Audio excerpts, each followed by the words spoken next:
খুঁটিনাটি রান্নাবাটি কুকিং চ্যানেলে আমি সুইটি আপনাদের কাছে চলে এলাম আবারও একটা দুর্দান্ত রান্নার রেসিপি নিয়ে। আজকে আর দুপুরের খাবার কিংবা রাতের খাবার নয়, সোজা বানিয়ে নেব মেয়ের জন্য স্কুলের টিফিন। চটজলদি টিফিনের জন্য এই রেসিপিটা কিন্তু দুর্দান্ত এবং যথেষ্ট পুষ্টিগুণে ভরা। এই জন্য প্রথমেই মিক্সিং বলে নিয়ে নিচ্ছি কিছুটা পরিমাণ কলা, সাথে নিচ্ছি অল্প একটু ওটস, একটা ডিম এবং কিছু পরিমাণ দুধ। সব কিছু মিলিয়ে একটা মিহি পেস্ট বানিয়ে নেব।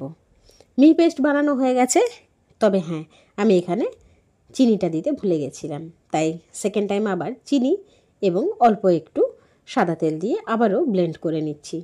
খুব সুন্দরভাবে মিহি পেস্ট কিন্তু তৈরি। এবারেই প্যানকেকটা বানিয়ে নেব। প্যানকেক বলবো নাকি অন্য কিছু? আচ্ছা চলুন রান্না করতে করতে সেটা ভেবে নিই। মোটামুটি ফ্রাইং প্যান গরম হয়ে গেছে, এরপর অল্প একটু সাদা তেল দিয়ে দিচ্ছি। এবার ব্রাশে করে একটুখানি চারিদিকে ছড়িয়ে বাস ছোট্ট ছোট্ট শেপে সুন্দর করে ব্যাটারটা দিয়ে দিলাম।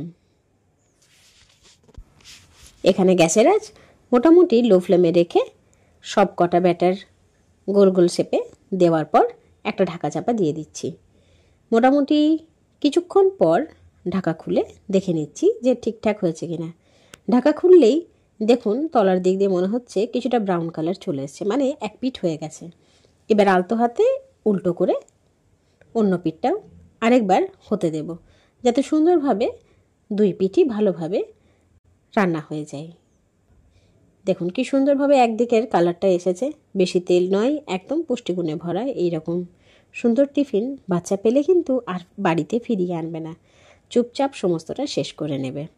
এই একই রকম পদ্ধতিতে আরও কয়েকটা বানিয়ে নিলাম। বাস আজকের রান্না এই পর্যন্তই। দেখুন রান্নার শেষে কি সুন্দর একটা প্যানকেক তৈরি হয়ে গেছে না? একটা নয়, অনেকগুলো, যেখানে কিন্তু বাচ্চা খুব ভালোবেসে একের পর এক খেয়ে ফেলবে।